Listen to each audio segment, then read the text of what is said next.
हारे का सहारा बाबा श्याम हमारा।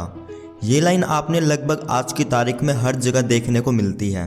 लगभग हर गाड़ी के पीछे आपने ये सिंबल देखा होगा। आखिर क्या चीज है ये और आज की तारीख में इतनी फेमस कैसे होती जा रही है? इसके अलावा आपने एक बात भी नोटिस करी होगी कि आज की तारीख में सिर्फ श्री कृष्ण जी की अकेले पूजा नहीं होती, और जबकि वे भी भगवान के दर्जे में आते हैं। अगर होती भी है तो राधा रानी जी के साथ। क्या ये सच है? तो मैं आपको बता दूं, आज जिस मॉडर्न टाइम में कृष्ण जी को खाटू श्याम जी के रूप में पूजा जाता है, आखिर कृष्ण जी को खाटू श्याम जी के रूप में क्यों पूजा जाता है और कौन है ये खाटू श्याम जी? अगर आपको पता है तो हमें कमेंट सेक्शन में लिखकर जरूर बताएं, और अगर आपको नहीं पता तो वीडियो को पूरा देखें। आज मैं आपको बताऊंगा कि खाटू श्याम जी हैं कौन और आखिर क्यों इन्हें हारे का सहारा बाबा श्याम बोला जाता है।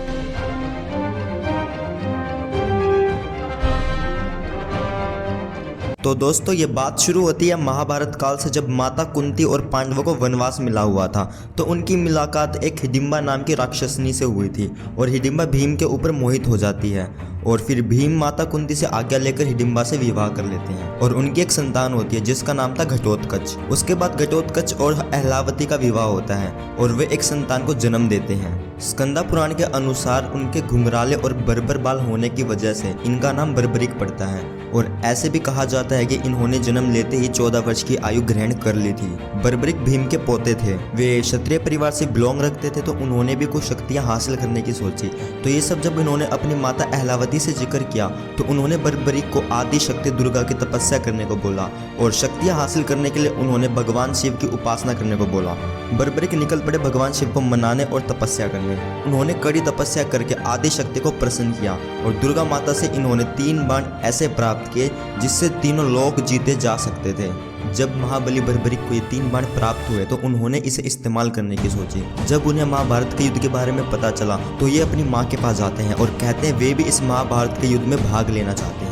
तब इनकी माँ ने सोचा कि कौरवों के पास तो सबसे बड़ी सेना है और पांडव कमजोर होंगे, तो इनकी माता ने इनसे 2 वचन ले लिए कि बेटा तू हारे का सहारा बनेगा, और जौन सा भी पक्ष हारेगा तो उसका साथ देगा। और दूसरा वचन जो कि भगवान ने खुद उनके मुंह से निकलवाया था कि घर से महाभारत युद्ध तक रास्ते में कोई भी तुमसे कुछ भी मांगेगा तो तुम उसे मना नहीं करोगे। ये 2 वचन देकर महाबली बर्बरिक अपने तरकश में 3 लोगों की शक्तियां लेकर अपने नीले घोड़े पर सवार होकर निकल जाते हैं। कहा जाता है जब महाबली बर्बरिक महाभारत के युद्ध में पहुंचने वाले थे तो तीनों लोग हिल उठे थे।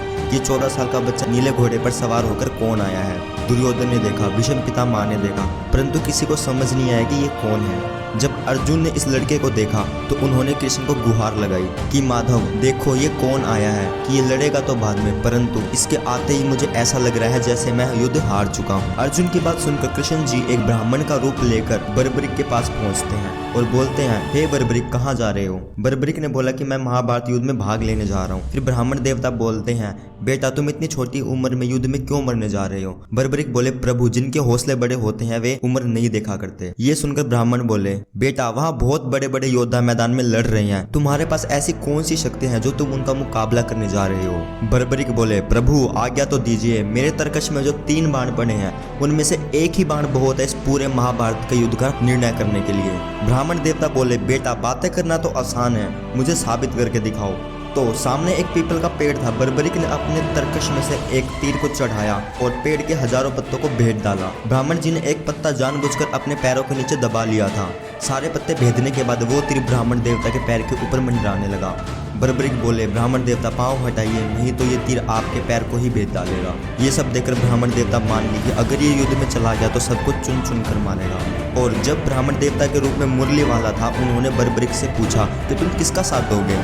बर्बरिक बोले, प्रभु मैं अपनी माँ को वचन देकर आया हूँ कि मैं हारे का सहारा बनूंगा, जो हारेगा मैं उसका साथ दूंगा। ब्राह्मण बोले, ये कैसा वचन देकर आए हो तुम? अगर तुम पांडवों का साथ दोगे तो कौरव हारेंगे, तुम कौरवों की तरफ हो जाओगे, और अगर तुम कौरवों के साथ हो जाओगे तो पांडव हार जाएंगे, तो तुम पांडवों का साथ दोगे। इस तरह से तो युद्ध का निर्णय नहीं लिया जा सकता। तब बर्बरिक ने अपने दोनों हाथ जोड़ लिए और बोले, हे ब्राह्मण देवता मेरा मार्गदर्शन करें। ब्राह्मण देवता के मुख से आवाज आती है, हे बर्बरिक कलयुग में इस धरती के कल्याण के लिए एक शीश का दान चाहिए, और ये शीश का दान किसी 3 महाबलियों में से एक का हो सकता है।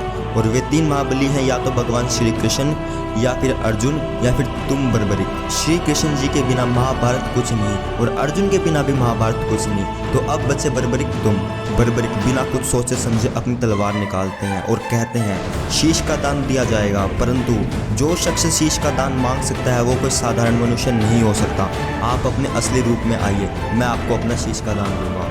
तब श्री कृष्ण पहली बार अपने विराट रूप में आते हैं और बर्बरिक को अपने दर्शन कराते हैं, और जैसे ही बर्बरिक इनका दर्शन करते हैं वे अपना सर धड़ से अलग कर देते हैं। शीश का दान देने से पहले श्री कृष्ण जी ने बर्बरिक से उनकी आखिरी इच्छा पूछी थी। बर्बरिक बोलते हैं, प्रभु मैं युद्ध लड़ने आया था, परंतु मैं युद्ध नहीं लड़ सकता, तो मैं ये युद्ध देखना चाहता हूँ। कृष्ण जी बोले, तुम्हारी इच्छा जरूर पूरी होगी। कृष्ण जी ने उस शीश को अमृत पान कराया और शीश को युद्ध भूमि के समीप एक चोटी पर सुशोभित कर दिया। जब पांडव महाभारत युद्ध जीत गए और 5 भाइयों में घमंड आ गया कि युद्ध मैंने जिताया, फिर इस चीज का उत्तर पाने के लिए वे कृष्ण जी के पास गए।